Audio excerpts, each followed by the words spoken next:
My name is Jimmy Morrison, and I dropped out of college in 2006 to...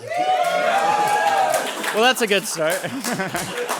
I dropped out in 2006 to pursue a career in film. I actually had an economics teacher in high school who let me spend the entire semester sitting in the back row of his class writing a script instead of learning economics. And then in the week leading up to the AP test, he taught me AP macro in like 6 days. So I'm very grateful to him.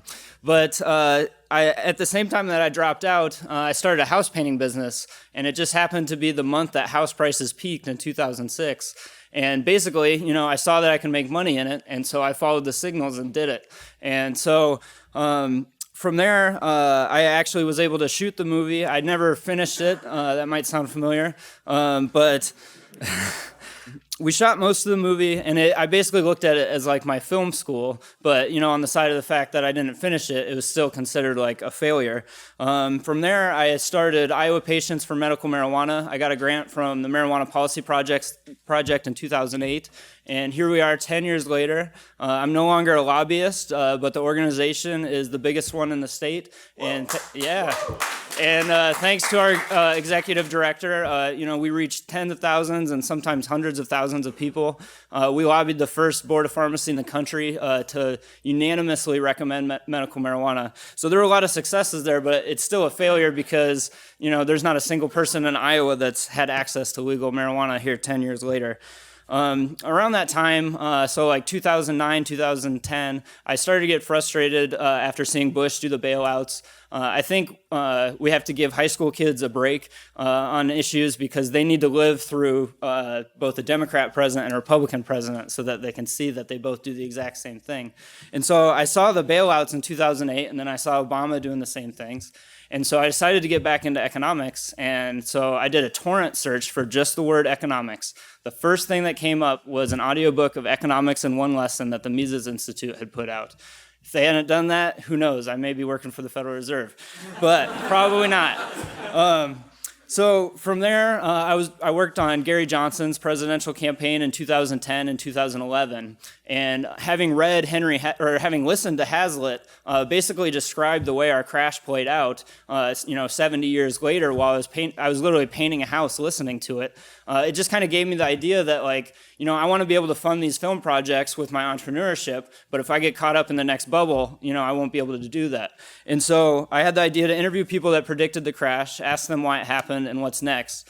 And so Gary Johnson actually encouraged me to quit his campaign and pursue this, and I did. I'll tell you one story about Gary. He actually asked him once if there were any politicians, from before Ron Paul that he recommended I look into.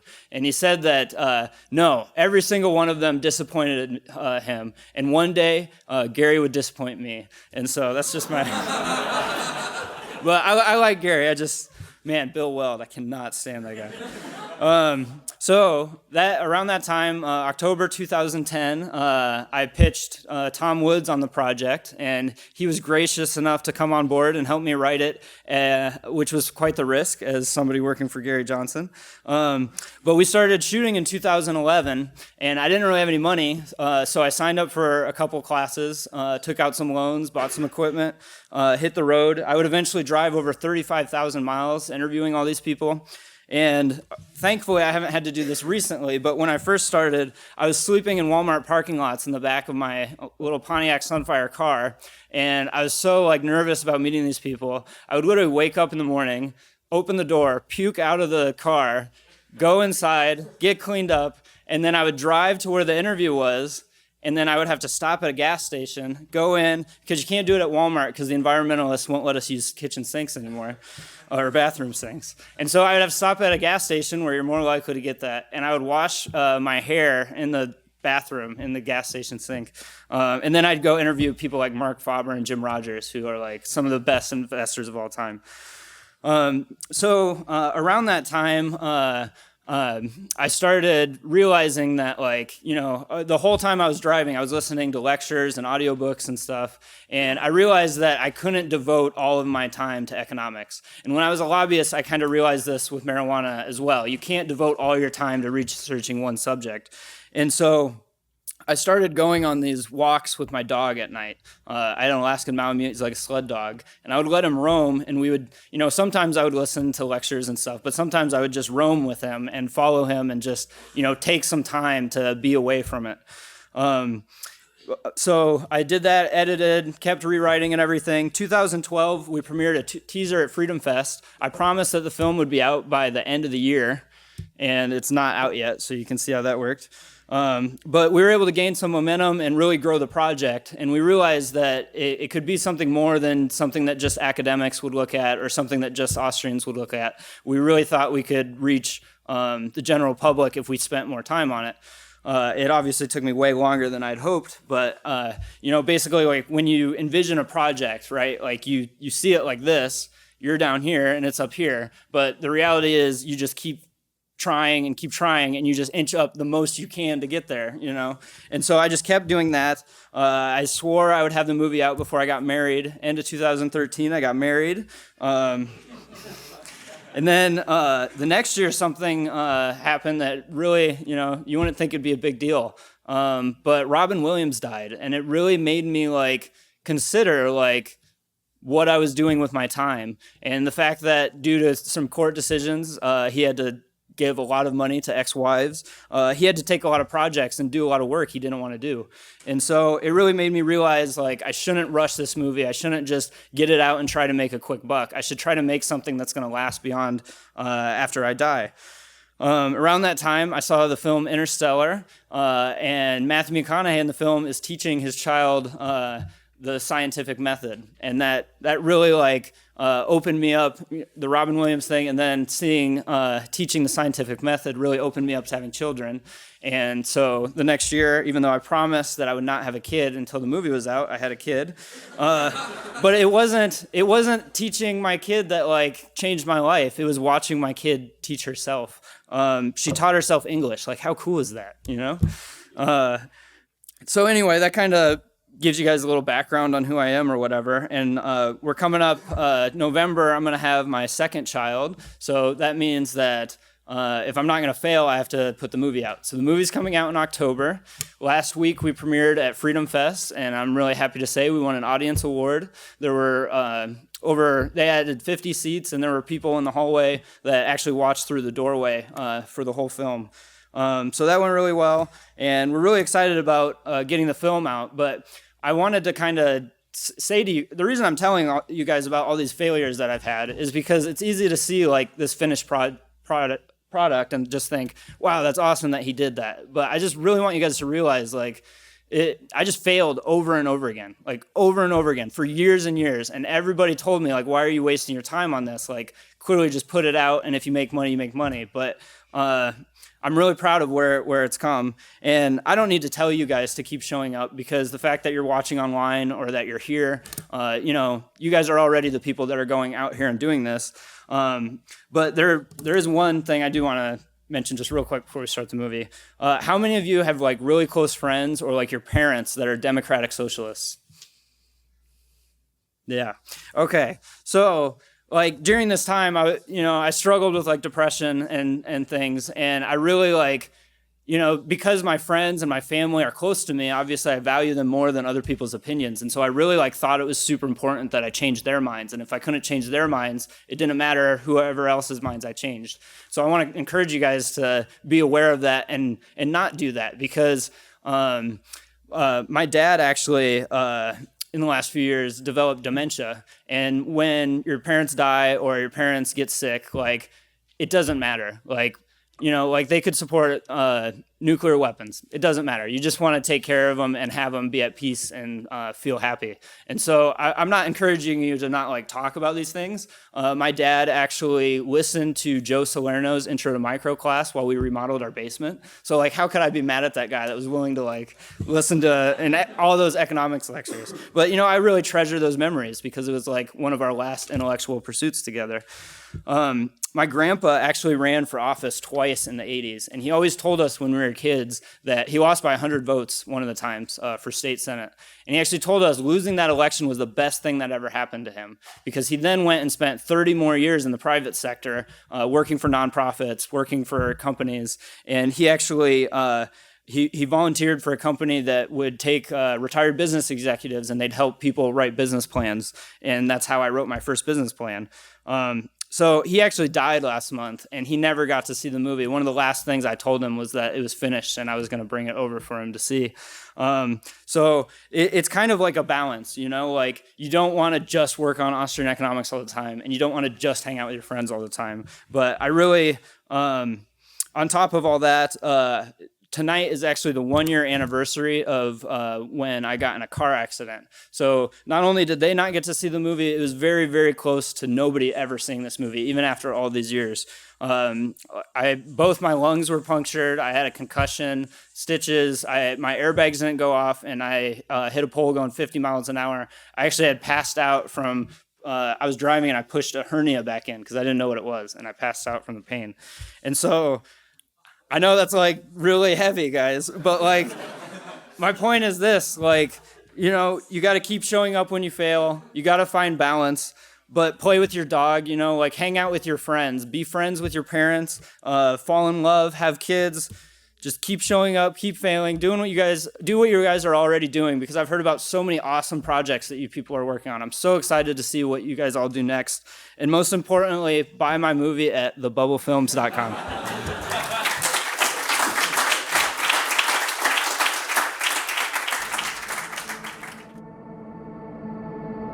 Have you ever heard of unemployment? Most young people can't even buy jobs. Right here in America, if you own your own home, you're realizing the American dream. I ran for president in large measure because I wanted to restore that dream. Do you realize how ridiculous you are? Why? Why is that ridiculous? Because you can't buy a house before you have a job. You get a job, you save for a down payment, then you buy the house. A lot of people are going to find out, oh my God, you know, not only is my stock's down, my house is down too, and now what do I do? One myth that's out there is that what we're doing is printing money. We're not printing money. Not a free market then. There is an invisible, there's a benevolent hand that touches us. These people in the government apparently don't learn anything at all. I think I got a B in that Econ 101. I got an A, however, in keeping taxes low. What do you think a stimulus is? It's going to be the worst recession we've had in a long time, perhaps since the Second World War, because the federal government keeps making mistakes. They broke it, and they're trying to fix it by doing more of what broke it in the first place. The United States can pay any debt it has because we can always print money to do that. What? Of course it could happen again, and it's happened before. I hope they don't lose confidence in their government. I can see why there's skepticism, but it's the only government we got.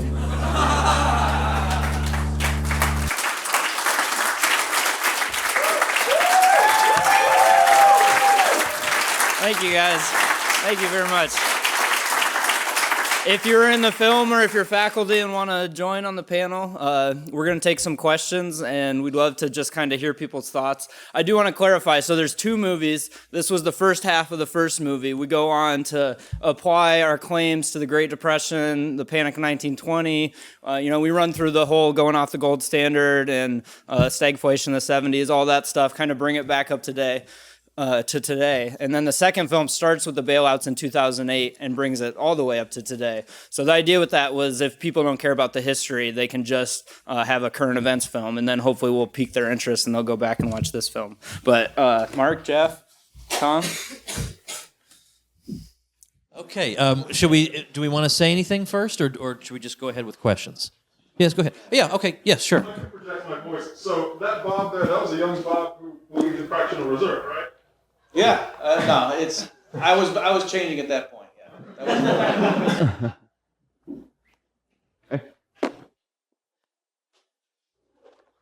was So my favorite essay is "Golden Economic Freedom" by Alan Greenspan.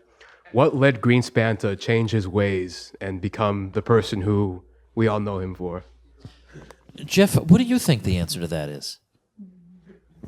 Yeah, what do you think the answer is? He's a sellout.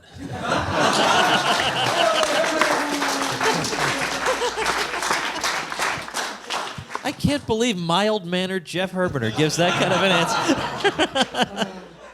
But was it one of these things, Jeff, where you think he rationalized it in his own mind that because when Ron Paul would bring to him that article and he said to Ron, yeah, I agree with every word in here. Was it a case of, well, look, in practice there's a Fed, so I'm going to try to run it, but maybe in some ideal world I might want what's in that newsletter, maybe. Yeah, I mean, I'm just trying to think through. So there's an ego problem too.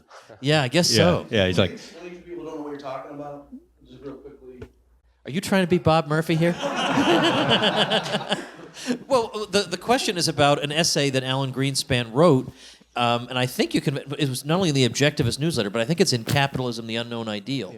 And it's about, the gold standard and how important it is, and Greenspan is hardcore in there, so you wonder, how could he not only be chairman of the Fed, but be such a rotten one? I mean, I could see Ron Paul being chairman of the Fed and just saying, we're not going to make any more purchases, we're going to, I'm going to try to wind it down. And so I think that's what we're... another thing real quickly was once Greenspan got out of power, the things he was saying about, America maybe should save more, I don't remember off the top of my head, but it was like he was remarkably good again once he was no longer the Fed chair regarding, his off-the-cuff things that weren't going to, implicate anybody. So again, I really do think, as they're suggesting, once you're in there, it changes your mentality and power corrupts. Peter. I just wanted to add something on that. That is certainly true, but I think in Greenspan's case, throughout his entire career, he really compartmentalized these sort of philosophical views, his connection to Ayn Rand, and everything else he ever did. Remember, he was chairman of the Council of Economic Advisors under the Gerald Ford administration. He also chaired that horrible Social Security Committee where they had a chance really to do some serious reform, and he sort of squashed it. And I remember in 1987, when he was appointed chairman of the Fed, there was an article in the Wall Street Journal, the New York Times, about his background. And the reporter was very concerned. This guy was a known associate of Ayn Rand, and that crazed sort of extremist free marketeer. But Greenspan assured the committee, or assures people, he is committed to Ayn Rand's ideas at, quote, a high philosophical level. Meaning it was always kind of a game to him that he didn't think that his writings and these sort of core beliefs had anything to do with what he did in practice. One of his speeches that I watched, he basically tried to claim that he was simulating a gold standard, and that, even though it wasn't a gold, he said it to Ron, he basically said this isn't a gold standard, but, I'm trying to keep prices stable, and that's what would happen under a gold standard. So it was I think he was fudging a little bit. Okay, any more? Other ones? So what's your current outlook on the market? It's been 10 years since the last recession, and the stock market has reached new heights, and so what's your current outlook?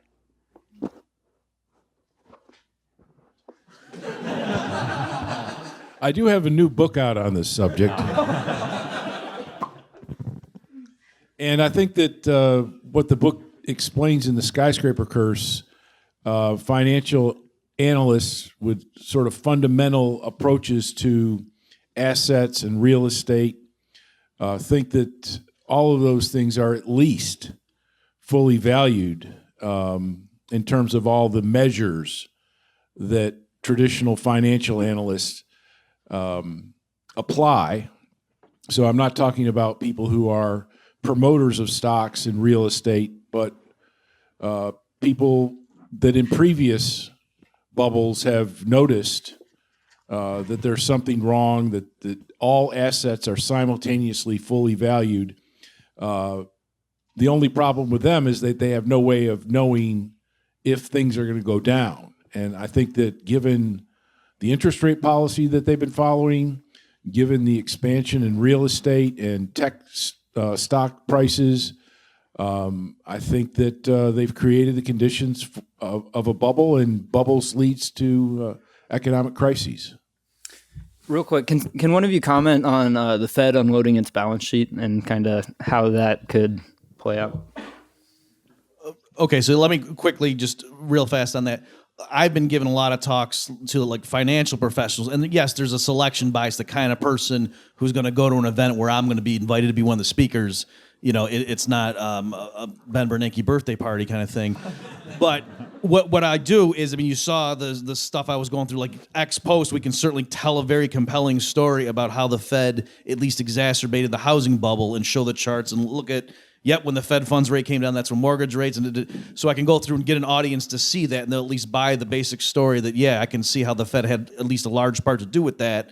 And then I say, okay, so, and I show what Bernanke did compared to what Greenspan did. You can't even see it on the chart. You can't see what Greenspan did because it gets swamped with the charts of showing what Bernanke did. So by the end of it, and you guys know, like I like to give talks and people make laughs, and when at the end of those talks, the crowd has not been laughing very much, and I realize it's because these are all people who have savings, and I just scared the crap out of them. And so, and it's a serious thing though. So it's kind of like, to the extent that you think the stuff you saw here was at least halfway right about having something to do with the housing bubble and burst, what they did, I get, was like that times 10. So it's not good. As far as the Fed unwinding. I sort of agree with what Peter Schiff was saying there. I mean, he's taken it a different angle, saying they're never going to unwind. Basically, they have to keep doing QE forever.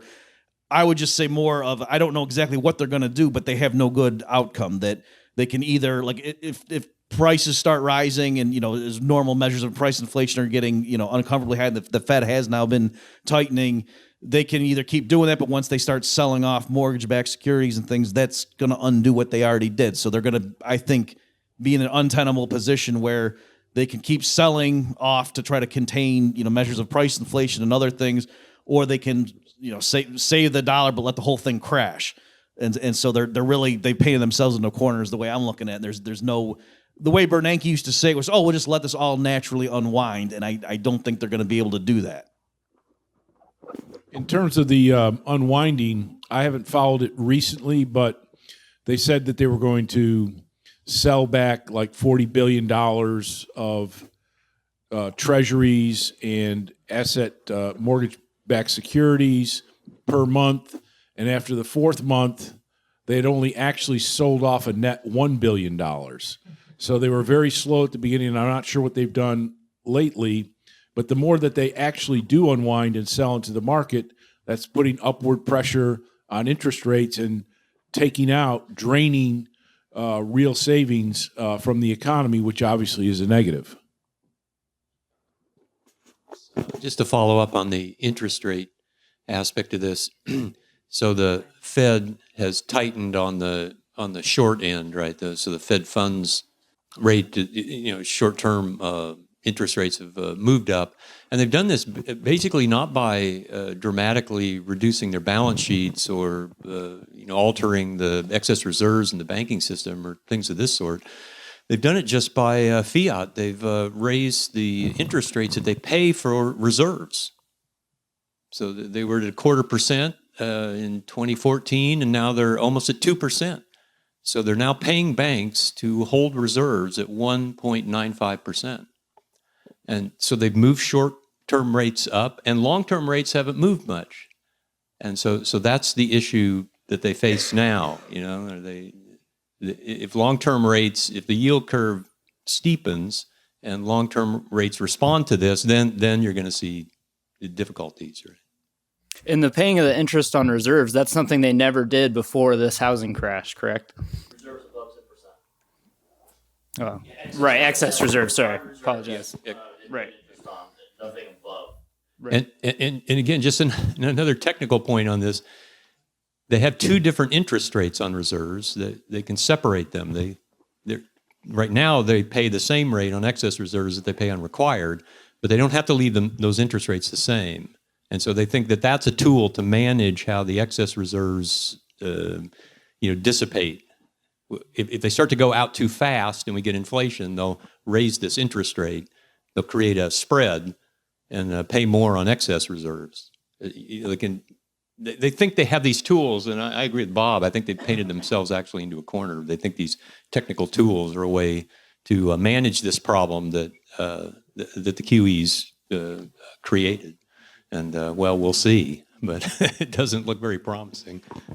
Just real fast. This is real basic stuff, but just looking at the interest payment the federal government has to make in terms of servicing the outstanding debt as Treasury yields go up, that's just going to get astronomical. There were 4 years in a row in the Obama administration where the budget deficit was more than $1 trillion. Like that would have been inconceivable 10 years earlier, but it didn't feel that painful because interest rates and treasuries rates were, short term were basically zero. They were at historic lows. So it's sort of like, you run up your credit card bill where you keep getting 0% offers to roll it over, but once that stops, you're dead. And so just even little things like it, forget all the Austrian capital structure stuff, just something as simple as, wow, we're running up all this debt, and as interest rates rise, how are we going to get out of this hole? The little things like that, like any one of these problems looks pretty bad, and it's like 8 different things going on at once. So for the sake of us who may be a little too young to actually fully remember a lot of this stuff, or maybe didn't know about American history, do you mind explaining Fannie and Freddie a little more, like what they started out as and then like finish with how the government commandeered them? Yes, the GSEs, Fannie and Freddie, and there's a bunch of other ones, started out as really government bureaucracies to do a lot of things, to provide loans to various groups, to the military, all sorts of things, and then they were privatized. I'm not sure when, in the 70s, I think, and Geico is an example of that. Geico was government employee insurance corporation for auto insurance, and at one point in the past, they sold it to, what's his name? Buffett, Warren Buffett. So there was a lot of that going on from the Great Depression forward, and then they were semi-privatized so that they act like a private company.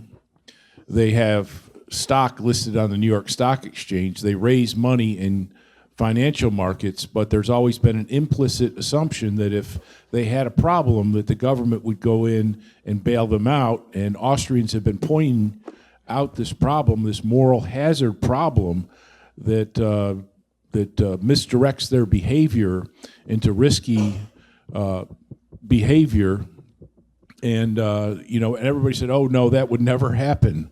But of course, in the wake of the financial crisis, that's exactly what happened, and they've effectively nationalized the mortgage markets in the United States. And if you wonder about another industry, Sally Mae, with the education system here, is kind of a similar thing. Why don't we? I don't want to keep our faculty are tired. I don't want to keep them much beyond the advertised time. And everybody's around for the next couple of days. You can ask questions, but maybe we can take one more. Okay. I think if you get hit in the head, you get an extra question.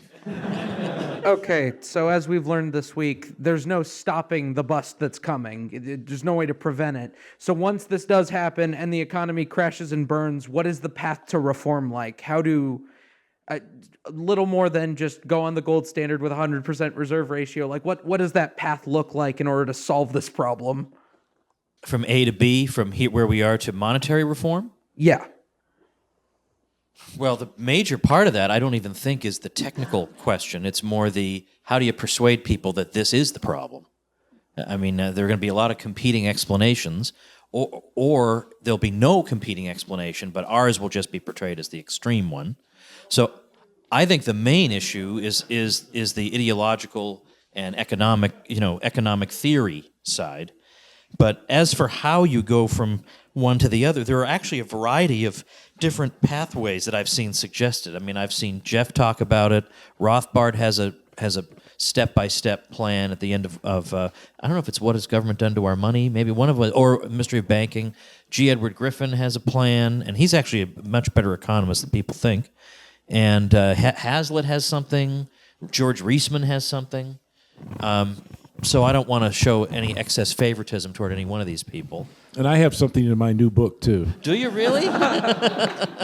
I would say it's in a way of taking solace, because we can only imagine what's going to happen in the economic crisis. And given that the fuel to the bubble has been so extensive, you can imagine that things could get awful in the bust. But the solace that we can take is the worse things get, the more likely we are to get rid of the national debt, Social Security, the income tax, the Federal Reserve, the paper dollar, all of those things, the worse things get, the more likely we're going to get our reforms.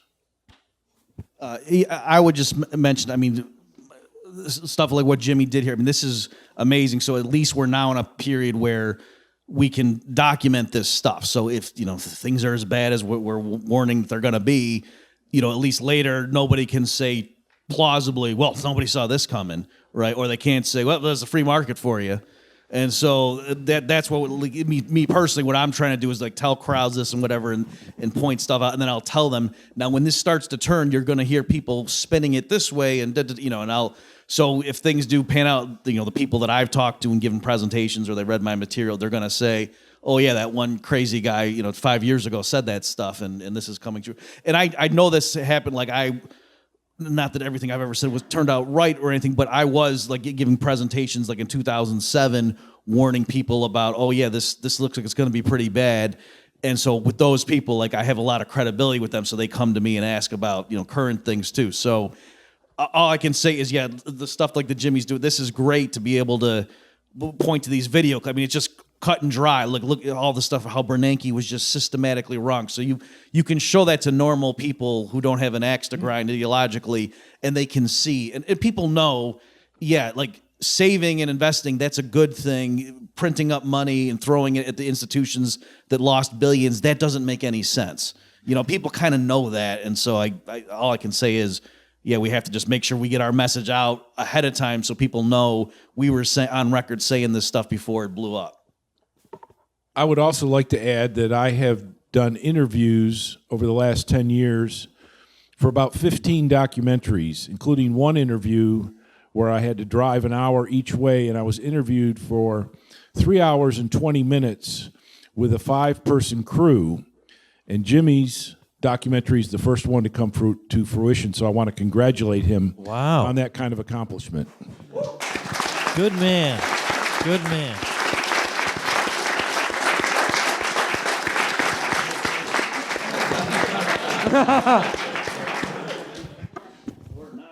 Thank you guys for coming. If I haven't met you yet, please introduce yourself. I'd love to come to your schools and show the movie, and even if we can't do something together, I just want to hear about the different projects you guys are working on. Thanks. Marc.